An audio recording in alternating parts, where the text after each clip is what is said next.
Oh, Zilong, what am I gonna do with you?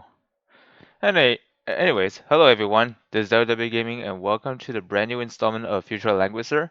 This time we're gonna cover a global major update that will be coming very soon. By the time of recording, today is the 17th of September. So basically, by the time of this video is out, it will be the 18th. So I'm actually gonna re-record this because of like there was some information in the video I made previously that no longer validates the information. So I decided, you know what, it's probably best if I re-record everything because the names specifically for those new characters are no longer like the same pronunciation as the ones that we predicted. So I'm gonna have to redo this. So anyways, the major update is gonna be featuring two new characters, Tourmilque and Elisse. So yes, Tourmilque is actually not necessarily spelled like tour and then the milk, right? But it's actually spelled like that for some reason, and also its pronunciation is quite similar to what we had in CN. So it's kind of strange having those characters named like that, like especially Tourmilque. I mean, no hate about that name, but I find it hilarious. Just to let you know. All right, moving on. Let's see what banners are we're gonna see here. So first off, on the first week, of course, there'll be new heroes featuring Tourmilk and Elise, starting on the 21st of September, all the way to October 18th. So yeah, if you really like these characters, you can summon them right away if you like, as soon as their banners goes live. That is. Next up on week two, we have the radar banner featuring Theon and Emperor Lovina, and as well as the Wish banner featuring Langrisser 1, 2, and 3 heroes. This has been a regular reruns on every major update, like every second week of the major update.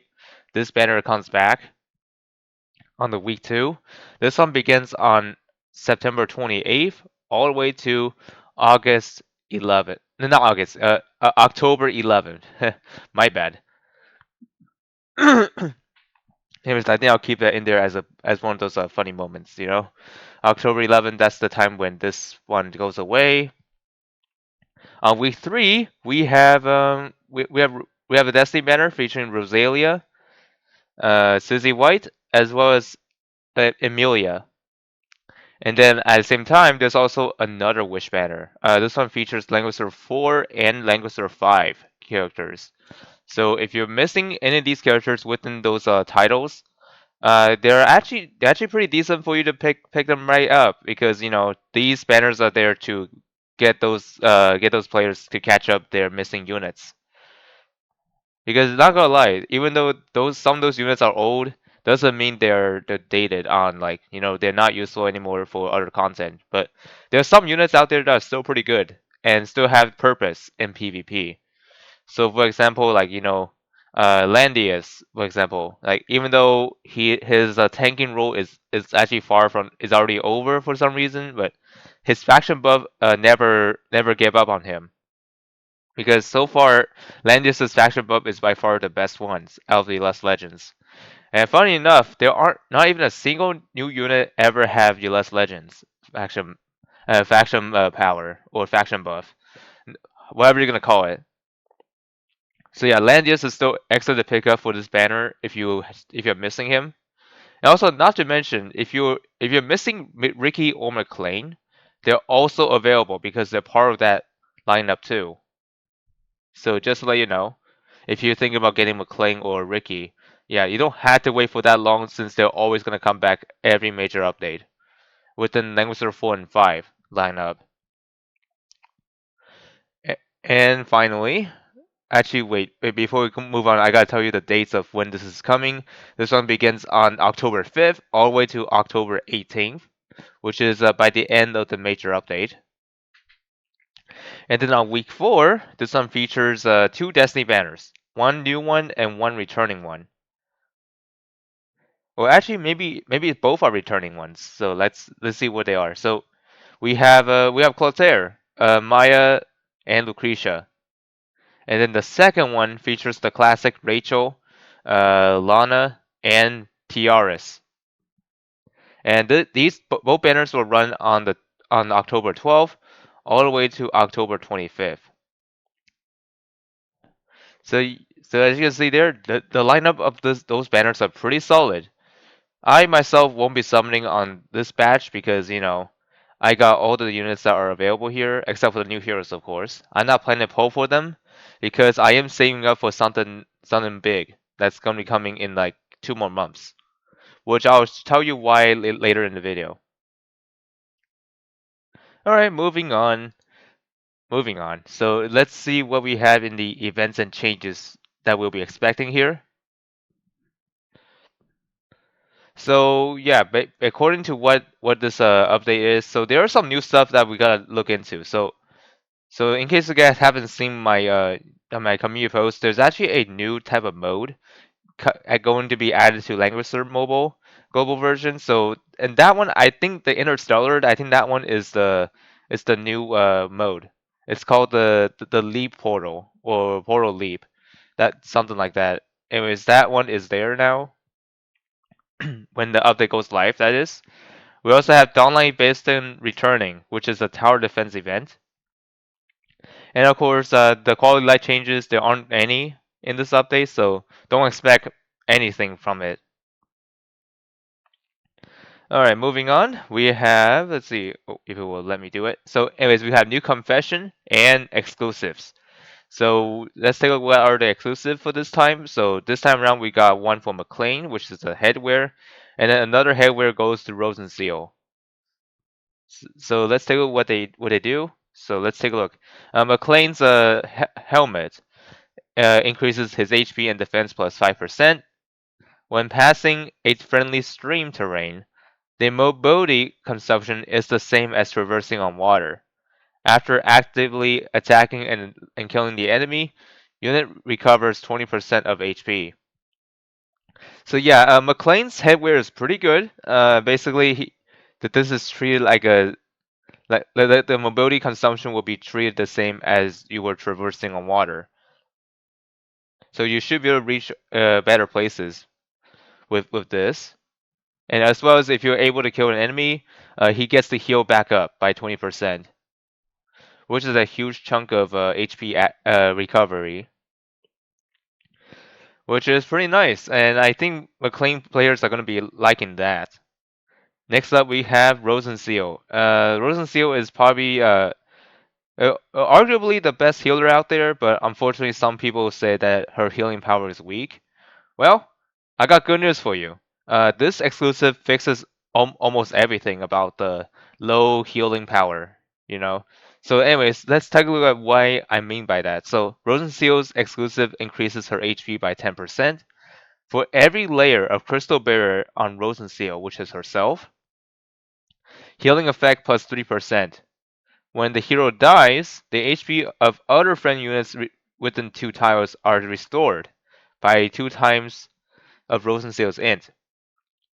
So you might imagine how can this actually be helping her? Well, I gotta break this down to you. So for one, every layer that Rosenseal has, like the crystal barriers, like for example, if she had one crystal barrier stack, that healing effect will be increased by 3%, but at the maximum of 5 stacks, it's a 15% healing effect increase.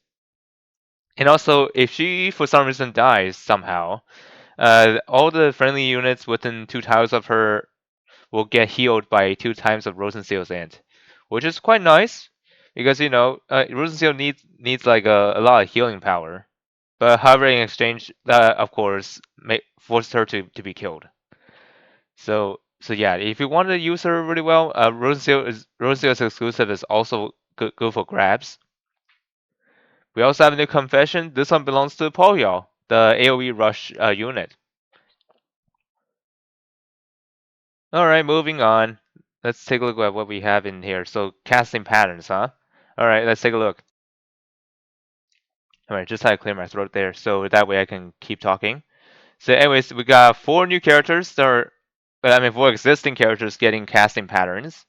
So first up, we got Listel. Listel's magic defense plus 5%. When any enemy has cursive wounding or heal reversal effect, affected enemy own troops minus 10% damage dealt. So you might be wondering, how is that even helping her?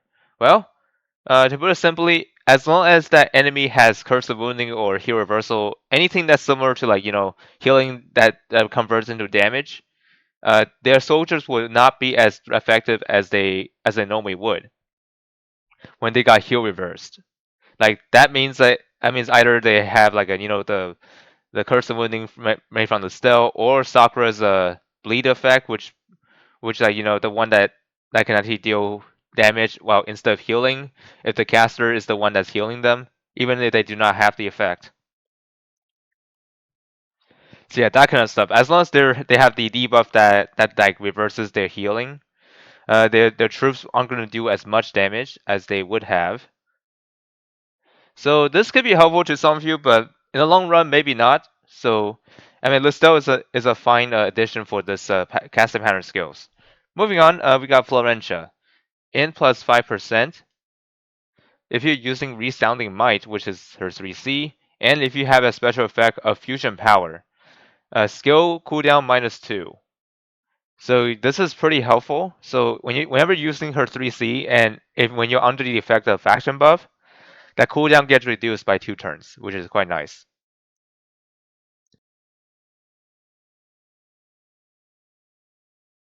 Next up, we got Gezerov. Gezerov's casting patterns is straightforward. All stats plus 10%. When triggering the summoning effect of his talent effect, directly summon the ultimate construct. So you might be wondering, how does that work? Well, to put it simply, whenever Gezerov falls to his death, instead of summoning that little construct that he usually would, instead of that, in its place is the ultimate construct, which is a giant version of that. Like, you could imagine how terrifying would it be if you see that giant looking thing spawn out of nowhere. So yeah, Gezerov, well-deserved casting patterns. And finally, we got Ferrokia, an SR unit on this batch. Attack plus 5%. After using Demons Within, which is our 3C, gain the effect to itself, which is the target takes 10% increased damage when having class advantage. So you can think of this as Ferrokia getting faction buff by Landius in some ways. So, like, what I mean Landius is that, like, as long as you had the class advantage for Ferrokia herself, she would deal a bit more damage. Well, well, kind of the same aspect of Landius, but the only difference is that in order for Landius faction buff to work, it had like your unit has to be not within the class advantage in order for it to work. So yeah, as you can see here, there's a little difference, but it's similar. All right, moving on. Before we wrap this up, there's actually some stuff we need to look into. So the next major update, since Langrisser is still working their best to update their page. I have some information of who they are on the next major update because I kept the CN trailers archived in my channel, so I can already tell who is coming next after Tourmilque and Elisse coming on board. So the next major update is going to be featuring Roland and Prezia, and also if you want to save up for them, I will probably say you probably should hold on to your resources because you probably might guess who is actually coming after those two. And that one happens to be no other than the Slayers collaboration coming on board. So we got Lena Inverse, Goli, Gabrieve, and Zelgardis. I'm sorry if I mispronounced them because it's been a long time I have watched their anime series. Like I think at least a month ago. I kind of forgot to pronounce their names. I'm sorry. But anyways, they are on their way to the as a epic crossover. So, anyways, hope y'all look forward to that. So, if you have a lot of resources, save up for those units because these units aren't gonna stay forever. Once they go live, and then once they're gone, they'll be gone forever unless you have them summoned. Until then, hope y'all find this video informative, and I'll see y'all next time.